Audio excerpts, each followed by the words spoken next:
तेरे ही भरोसे बाबा मेरा परिवार था, मेरा परिवार था, आज भी है और कल भी रहेगा।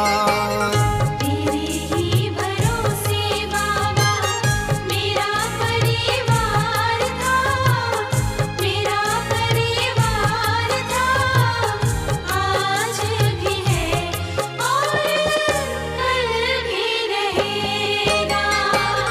तेरा ही सहारा मुझको, तेरा ही आधार था, तेरा ही आधार था, आज भी है